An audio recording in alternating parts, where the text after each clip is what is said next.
মুসা আলাইহিস সালাতু ওয়াস সালাম বললেন, আমি সবচেয়ে বড় জ্ঞানী। এই কথা বলার পর আল্লাহ বললেন, দুই সমুদ্রের মিলনস্থলে এমন একজন জ্ঞানী আছে যে আপনার চেয়ে বেশি জ্ঞানী। মুসা নবী কয়, কাইফা বিহি, আল্লাহ ওনার কাছে কিভাবে যেতে পারবো? আল্লাহ বলে দিলেন, ইহমিল হুতান ফি মিকতাল, ডুলার মধ্যে। ডুলা চিনেননি?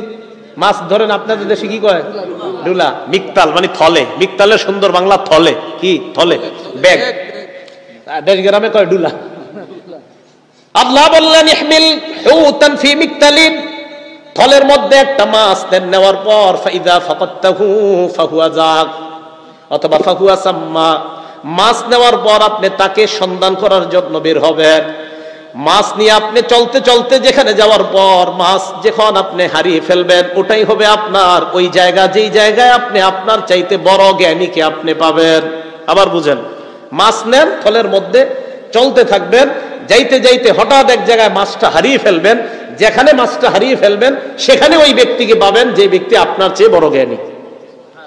মুসা আলাইহিস সালাতু ওয়াস সালাম মাছ নিলেন, নেওয়ার পর ফানতালাকা, চলতে লাগলেন। ওয়ানতালাকা বিইউশা ইবনে নুন, উনি ওনার খাদেম হিসাবে, ওনার নুন, উনিও পরবর্তীতে নবী হয়েছে, নুন আলাইহিস সালাতু ওয়াস সালামকে সাথে নিলেন মুসা নবী। ফাহামালা হুতান ফি মিকতাল, মাছ নিছে একটা ব্যাগের মধ্যে, খাদেম সাহেবের কাছে মাছটা দিছে, চলো। তো যাইতে যাইতে ওনারা চলতে লাগলেন, চলতে চলতে হাত্তা ইযা কানা ফিস সখরা, একটা পাথরের কাছে গেছে দুজন, মুসা নবী, ইউশা। ইউশা নবীর নামটা সবাই বলেন, ইউশা ইবনে নুন, ইউশা ইবনে নুন, ইউশা সবাই বলেন ইউশা। হ্যাঁ, মানে পুরো নাম ইউশা ইবনে নুন, নুন আলাইহিস সালাত, নুনের ছেলে ইউশা আলাইহিস সালাতু ওয়াস সালাম। মুসা আলাইহিস সালাতু ওয়াস সালাম ওনার খাদেম ইউশা ইবনে নুনকে নিয়ে চললেন, সাথে মাছ। যাইতে যাইতে একটা পাথরের কাছে গেছে, পাথরের কাছে যাওয়ার পর তারা দুইজন তাদের মাথা এইভাবে ফালাইছে। কেন? ক্লান্ত হয়ে গেছে, ঘুমাবে না। দুজন ঘুমায়া গেছে। এখন দেখেন, থলের ভিতরে মাছ, খাদেম সাহেবের কাছে ব্যাগ। ফানসাল্লাল হুতু মিনাল মিকতাল, ব্যাগ থেকে মাছ বের হয়ে ফাত্তাখাযা সাবিলাহু ফিল বাহরি সারাবা, সমুদ্রের মধ্যে একটা সুড়ঙ্গ পথ তৈরি করে মাছ ওই দিক দিয়ে নিচে চলে গেছে। মুসা নবী ঘুমিয়ে আছেন। হাদিসের বর্ণনা, ওয়া কানা লি মুসা ওয়া ফাতাহু আজাবা, মুসা নবী এবং তার গোলামের জন্য আশ্চর্য একটা ঘটনা ঘটে গেল। ঘুম ভাঙার পর আবার তারা দুইজন চলতে লাগলেন। মাছ যে সুড়ঙ্গে চলে গেছে এটা আর খাদেমের মনে নাই। মুসা নবী এবং ইউশা দুজন চলতে লাগলেন। ফানতালাকা বাকিয়াতা লাইলাতিহিমা ওয়া ইয়াউমিহিমা, এরপরে বাকি দিন এবং রাত চলতে চলতে ফালাম্মা আসবাহা, যখন সকাল হয়, মুসা নবী তার খাদেমকে বললেন, আতিনা গাদাআনা লাকাদ লাকিনা বিন সাফারিনা হাযা নাসাবা, নাস্তা আনো, ক্লান্ত হয়ে গেছি, এই সফরের ক্লান্তি আমাদেরকে ধরে ফেলছে, নাস্তা আনো। মুসা আলাইহিস সালাতু ওয়াস সালামকে ক্লান্তি ধরছে। আল্লাহ নবী বলেন, মুসা নবীর এই ক্লান্তি ততক্ষণ আসে নাই যতক্ষণ মাছ হারায় নাই। নবীজি বলেন, মাছ যেই জায়গায় হারিয়েছে, হারানোর পর ওনার ক্লান্তি আসছে, এর আগ পর্যন্ত চলতেছে, হারায় নাই। কতক্ষণ চলতেছে? আল্লাহ রব্বুল আলামিন কোরআনে মুসা নবীর বক্তব্যটা পেশ করেন, লা আবরাহু হাত্তা আবলুগা মাজমাআল বাহরাইনি আও আমদিয়া হুকুবা, দুই সমুদ্রের মিলনস্থলে পৌঁছার আগ পর্যন্ত চলতেই থাকবো, চলতেই থাকবো। আও আমদিয়া হুকুবা, যুগের পরে যুগও যদি কেটে যায় এরপরও যেতেই থাকবো। ওই ব্যক্তিকে আমার পেতে হবে যে আমার চেয়ে বড় জ্ঞানী। এই আয়াত প্রমাণ করে জ্ঞান অন্বেষণের জন্য সফর করা এটা কত বড় ফজিলতের কাজ। তাই রাসূল আকরাম সাল্লাল্লাহু আলাইহি সাল্লাম বলেন, মান সালাকা তরিকান ইয়ালতামিসু ফীহি ইলমা সাহহালাল্লাহু বিহি তরিক সাহহালাল্লাহু লাহু বিহি তরিকান ইলাল জান্নাহ, যে ব্যক্তি জ্ঞান অন্বেষণের জন্য রাস্তা অবলম্বন করে আল্লাহ পাক রব্বুল আলামিন জান্নাতে যাওয়া তার জন্য ওই রাস্তা সহজ করে দেন। সুবহানাল্লাহ। মুসা আলাইহিস সালাতু ওয়াস সালামকে আমি চলতেই থাকবো এই জ্ঞান অন্বেষণের জন্য। দেখেন তো তারা দুইজন একসাথে হওয়ার পর মুসা নবী কয়, নাস্তা আনো, বিসমিল্লাহ। আল্লাহুম্মা লাকাল হামদু ওয়া লাকাশ শুকরু। এখন নাস্তা নিয়ে আসছে খাদেম সাহেব। আনার পর খাদেম সাহেব মুসা আলাইহিস সালাতু ওয়াস সালামকে বলতেছে, আরাআইতা ইয আওয়াইনা ইলাস সখরাতি ফাইন্নী নাসিতুল হুত, আপনার মনে আসেনি ওই যে একটা পাথরের কাছে আমরা দুইজন ঘুমাইছিলাম? মুসা নবী কয়, হ্যাঁ মনে আছে তো। ওই জায়গায় মাছটা থলে থেকে বের হয়ে সমুদ্রের মধ্যে একটা সুড়ঙ্গ পথ বের করে চলে গেছে। মুসা নবী কয়, কেন বললা না? খাদেম জবাব দেয়, ফাইন্নী নাসিতুল হুত, আমি মাছের কথা বলতে আপনাকে ভুলে গিয়েছি। ওয়ামা আনসানিহু ইল্লা শাইতানু আন আযকুরা, মাছের কথা বলতে আমি ভুলে যাই নাই, শয়তান আমাকে ভুলাইয়া দিছে। এই কথা বলার পর ওয়াত্তাখাযা সাবিলাহু ফিল বাহরি আজাবা, আমি তাকায় দেখলাম আশ্চর্য একটা সুড়ঙ্গ পথ দিয়ে মাছ সমুদ্রের নিচে চলে যায়। মুসা নবী বলেন, যালিকা মা কুন্না নাবগি, আর এটাই তো তালাশ করতেছি, কি করলা তুমি বললা না কেন? ফারতাদ্দা আলা আসারিহিমা কাসাসা, তারা দুইজন পায়ের যেই ছাপগুলা দেখতে দেখতে পদাঙ্ক অনুসরণ করতে করতে বালুকাময় প্রান্তরের মধ্যে দিয়ে যেহেতু তারা রাস্তা চলেছিল, তাদের পায়ের ছাপগুলা মুসা নবী এবং তার খাদেম আবার ওই চিহ্নগুলা দেখতে দেখতে মাছ হারিয়ে যাওয়ার স্থানে আবার তারা পৌঁছে যায়। আবার ঘুরে আসছে ওই জায়গায়, খুব মন দিয়ে শুনেন। এখন আসছে, আসার পর আল্লাহ বলেন, ফাওয়াজাদা আবদাম মিন ইবাদিনা আতাইনাহু রাহমাতাম মিন ইনদিনা, তারা দুইজন আমার বান্দাদের মধ্য থেকে এক বান্দাকে পাইল। বুখারীর বর্ণনায় আসছে 122 নম্বর বর্ণনায়, ওই বান্দা ইদা রাজুলুন মুসাজ্জান বিসাউবিন, কাপড়ে পেঁচানো চাদর দিয়ে ঢাকা একজন ব্যক্তিকে সেখানে পাওয়া গেল। মুসা আলাইহিস সালাতু ওয়াস সালাম ওনারে দেখার পর, বুখারীর বর্ণনা, ফাসাল্লামা, সালাম দিলেন। কোরআনে এই কথাটা নাই। ফাসাল্লামা, সালাম দিলেন। সালাম দেওয়ার পর যাকে সালাম দিলেন তার নাম হলো খজির। বলেন কি নাম? খিজির না, খাজির। খাজির আমার তাহকিকে খাজির, এরপরে যদি খিজির তাহকিকে হয় আমাকে জানাবেন, আমি শুধরিয়ে নিব। খাজির সম্ভবত, আমি আত্মবিশ্বাসের সাথে বলছি না, বাকি আমি তাহকিকে খাজির মনে হচ্ছে। এরপরেও যদি খিজির হয় আমাকে অবশ্যই জানাবেন। বিদ্যার ক্ষেত্রে আমরা একজন আরেকজনের মুখাপেক্ষী নিঃসন্দেহে, তা আমার মনে হচ্ছে খাজির। তো যদি খিজির হয় জানাবেন, ইনশাল্লাহ প্রমাণ সহকারে জানাইলে আমি আমার কথা উদ্র করে খিজিরই বলবো। বাকি আপাতত আমি আমার মত খজির। যাই হোক, যেটা প্রবাদ হয়েছে এটা অন্য। হ্যাঁ, এখন যাকে পেয়েছেন তার নাম খজির। হ্যাঁ, খজির ভাই, আপনারা কি বলবেন জানি না, আমি কিন্তু খজির বলবো যতক্ষণ আমি খিজির না জানবো। আমি খজিরই বলতে থাকবো, কারণ আমি খজিরই জেনেছি। তো খজির যাকে পেয়েছেন তিনি কাপড়ে ঢাকা। ওখানে মুসা আলাইহিস সালাতু ওয়াস সালাম সালাম দিলেন। সালাম দেওয়ার পর ওই ওখান থেকে উনি বলতেছে, বিআন্না, এবার বলতে আদনা বিআরদিকা মিনাস সালাম। উনি বলতেছে এই জমিনে আবার সালাম আসলো কোত্থেকে? এই জমিনে আবার সালাম কোত্থেকে আসলো? মানে এটা ইলমে শরীয়তের জমিন না, মুসা নবী তো শরীয়তের নবী। তো যেখানে আসছে এখানে শরীয়তের মধ্যে সালাম চলে, তো এইখানে আবার সালাম আসছে কোত্থেকে? এইখানে তো সালাম দেওয়ার কেউ নাই। মুসা নবী বললেন, আমি মুসা। খজির বললেন, কোন মুসা? মুসা বনি ইসরাইল, বনি ইসরাইলের মুসা। খজির বলতেছে, বনি ইসরাইলের মুসা? জি, আমি বনি ইসরাইলের মুসা। এবার খজির বললেন, কেন আসছেন? মুসা আলাইহিস সালাতু ওয়াস সালাম খজিরকে বললেন, ক্বালা লাহু মুসা হাল আত্তাবিউকা আলা আন তুআল্লিমানি মিম্মা উল্লিমতা রুশদা। আল্লাহ আপনাকে যে বিদ্যা দিয়েছে, এই বিদ্যা শিক্ষা করার জন্য আমি কি আপনার অনুসরণ করতে পারি? কথাটা মন দিয়ে শুনবেন। একজন নবী বিদ্যা শিখার জন্য রাতের পর রাত সফর করতেছে, যাওয়ার পর বলতেছে, আপনাকে আল্লাহ যে বিদ্যা দিয়েছেন এই বিদ্যা শিখার জন্য আমি কি আপনার অনুসরণ করতে পারি? খজির জবাব দিলেন, ইন্নাকা লান তাসতাতিয়া মাইয়া সাবরা, আপনি আমার সাথে ধৈর্য ধারণ করতে পারবেন না। মুসা নবী বললেন, কেন? খজির জবাব দিলেন, ইয়া মুসা ইন্নাকা ইন্নী আলা ইলমিন মিন ইলমিল্লাহ, আল্লামানি, আল্লাহর পক্ষ থেকে এমন একটা বিদ্যা আল্লাহ আমাকে দিয়েছে, লা তালামুহু আনতা, যেই বিদ্যা আপনার জানা নাই। ওয়া ইন্নাকা আলা ইলমিন মিন ইলমিল্লাহ আল্লামাকাহু লা আ'লামু, আপনাকে আল্লাহ এমন বিদ্যা দিয়েছে যেই বিদ্যা আমার জানা নাই। আমার বিদ্যা আপনার জানা নাই, আপনার বিদ্যা আমার জানা নাই, আপনি আমার সাথে ধৈর্য ধারণ করতে পারবেন না। খজির বললেন, ওয়া কাইফা তাসবিরু আলা মা লাম তুহিত বিহি খুবরা, যেই বিষয়ে আপনার জ্ঞান নাই ওই বিষয়ে আপনি কিভাবে আমার সাথে ধৈর্য ধারণ করবেন? আমি কিছু ঘটাবো, ঘটানোর পর আপনি আপনার বিদ্যার মাধ্যমে বলবেন এটা তো হারাম, আর আমি আমার বিদ্যায় বলবো এটা হালাল, ঝগড়া তো লেগে যাবে। আমি আমার বিদ্যা একটা কাজ করব, এটা আমার কাছে হালাল, আপনি বলবেন এটা হারাম। মুসা নবী কয় কিচ্ছু হবে না, আমি আমি ধৈর্য ধারণ করব। সাতাজিদুনি ইনশাআল্লাহু সাবিরা, ধৈর্যশীল পাবেন, চিন্তা করেন না, আপনি আমাকে আপনার সাথে নেন। ওয়ালা আসিলাকা আমরা, আমি আপনার কথা একটু অমান্য করব না। এবার খজির কয় ঠিক তো? কয় হ্যাঁ।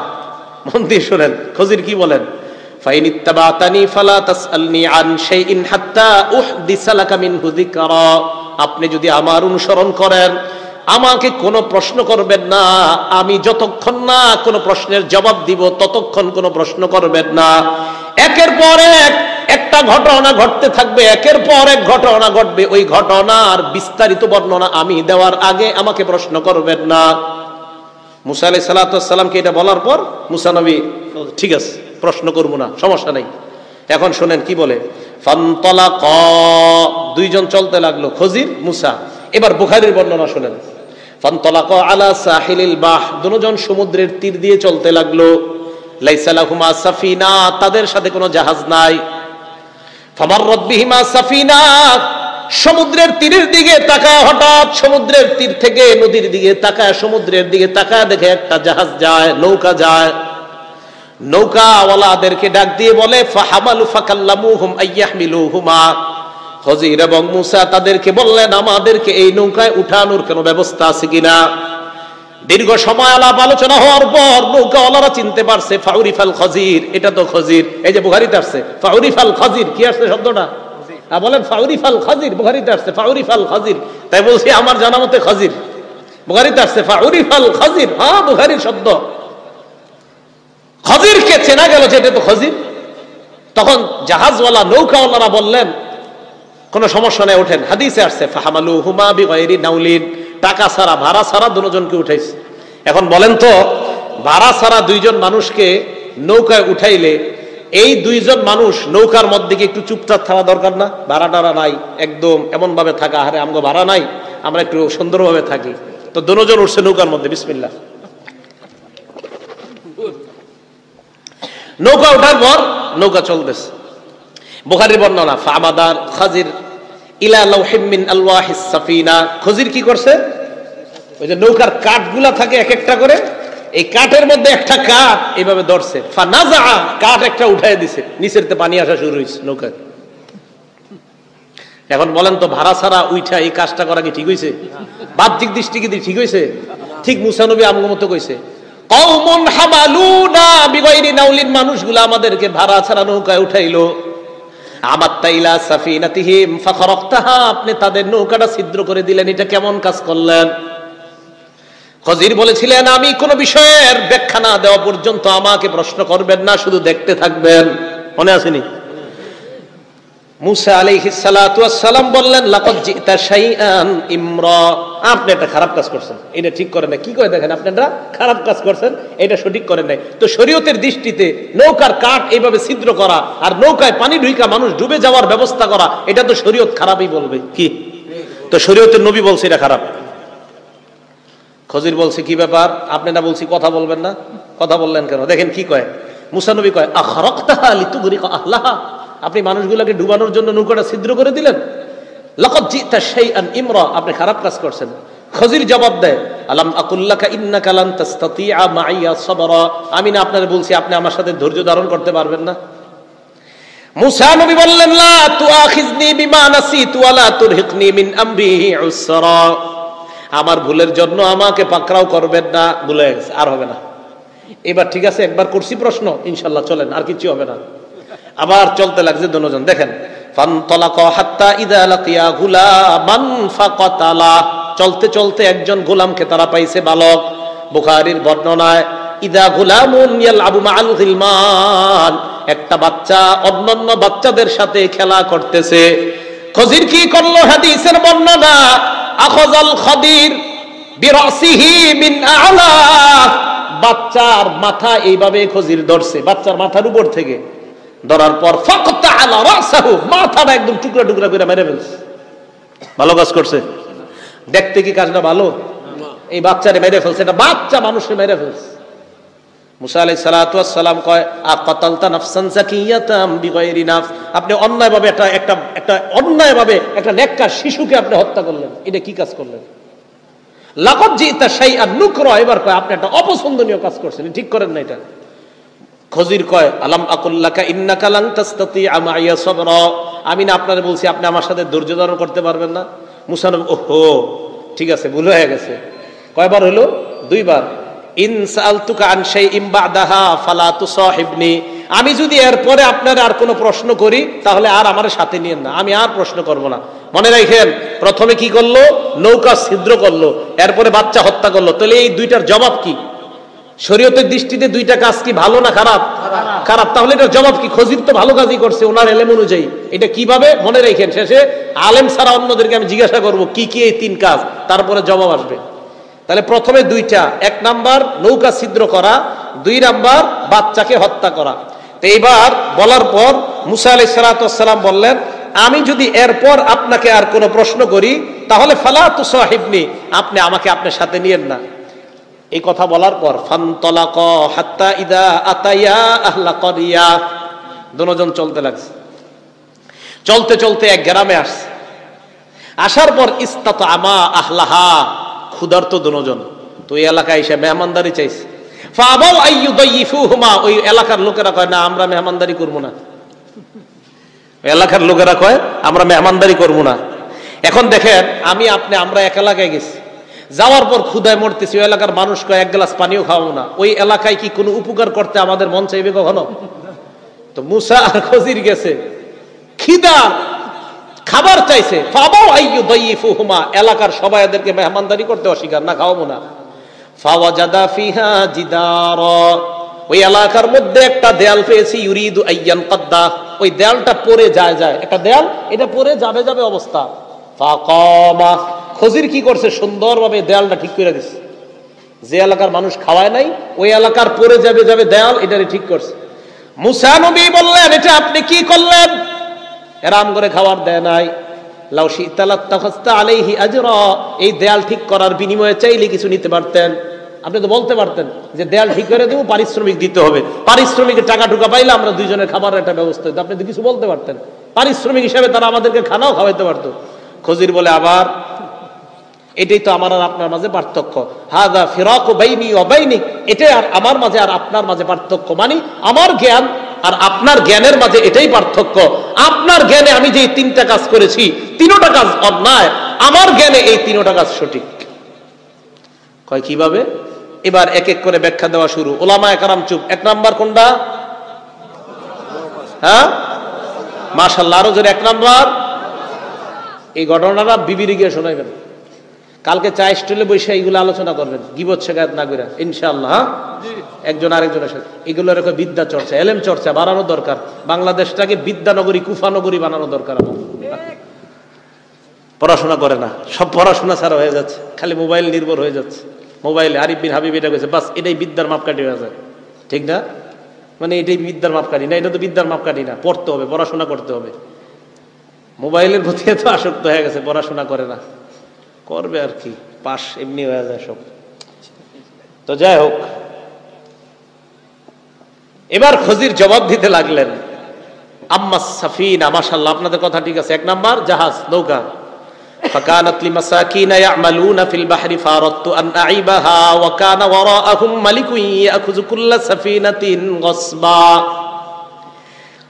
1 নাম্বার জাহাজ আপনি দেখলেন, জাহাজ আমি ছিদ্র করলাম। দেখতে যদিও জিনিসটা খারাপ, আল্লাহর পক্ষ থেকে আমি জানতে পেরেছিলাম একজন জালেম বাদশা কিছুক্ষণের মধ্যে এই সমুদ্রের মধ্যে আক্রমণ চালাইতে পারে দলুদস্যুদের মাধ্যমে।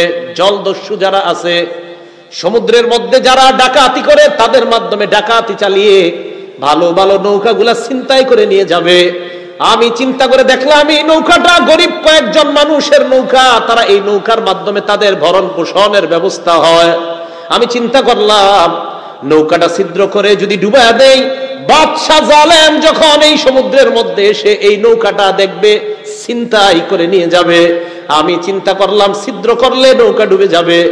সমুদ্রের মধ্যে ডাকাতি শেষ হওয়ার পর বাদশা যখন চলে যাবে, সমুদ্রের নিচে আবার নৌকা তারা তালাশ করে পেয়ে যাবে। কাঠ লাগিয়ে আবার ভরণ পোষণের ব্যবস্থা হবে। আমি এই জন্য ছিদ্র করলাম যেন এটা ডুবে যায়, কিছুক্ষণ যেন এটা নিচে থাকে। এই দলদস্যু যারা আছে তারা ডাকাতি চালানোর পর যখন চলে যাবে, আবার নিচ থেকে নৌকাটা উঠায়া কাঠ লাগায়া আবার নতুন করে তারা জীবিকা ব্যবস্থা করতে পারবে। মুসা, আপনার দৃষ্টিতে যেটা দেখছেন আসলেই নৌকাটা ছিদ্র করা দেখতে খারাপ মনে হয়েছে, আল্লাহ আমাকে জানায়া দিয়েছে বিদ্যার মাধ্যমে, আমি বুঝতে পারলাম সাময়িক সময়ের জন্য যদি নৌকাটা ডুবাইয়া দেই হয়তো আজকালকে তাদের উপার্জন বন্ধ থাকবে, কিন্তু আমি তাদের আরো অনেক দিনের উপার্জনের ব্যবস্থা করে দিয়েছি। তাহলে কাজটা কি সঠিক কিনা? এবার বলেন সঠিক কিনা? সঠিক। 2 নাম্বার, হত্যা আবার সঠিক হয় কেমনে? সঠিক তো অবশ্যই, কিন্তু কেমনে? দেখেন কি আল্লাহ তাআলা, ওয়াম্মাল গুলামু ফাকানা আবাওয়াহু মুমিনাইনি ফাখাশিনা আইয়ুরহিকাহুমা তুগয়ানা ওয়া কুফরা। যেই গোলামটা বাচ্চাদের সাথে খেলতেছিল, যাকে ধরার পর আমি তার মাথার মধ্যে আঘাত করে হত্যা করলাম, আমাকে আল্লাহ পাক রব্বুল আলামিন জানিয়ে দিয়েছে এই বাচ্চা বড় হওয়ার পর, এই বাচ্চার মা বাবা বড় ভালো মানুষ, ইমানদার। এই বাচ্চা যখন বড় হবে, বড় হওয়ার পর তার মা বাবার নাফরমানি করবে, বাচ্চাটা কাফের হয়ে যাবে। এই জন্য আমি চিন্তা করলাম বাচ্চাটা মেরে ফেলি। কয় কেন? কয় ফারাদনা আইয়ুবদিলাহুমা রাব্বুহুমা খায়রাম মিনহু যাকাতাও ওয়া আকরাবা রুহমা। আমি চাইলাম এই বাচ্চাটা মারা যাওয়ার পর আল্লাহ পাক রব্বুল আলামিন এই বাচ্চার মারা যাওয়ার পর মা বাবা সাময়িক সময়ের জন্য কষ্ট পাবে, কষ্ট পাওয়ার পর এই বাচ্চার বিনিময়ে আল্লাহ এমন সন্তান দান করবে যেই সন্তানটা যাকে মারলাম তার চেয়ে অনেক পবিত্র হবে এবং মা বাবার প্রতি অনেক দয়ালু হবে।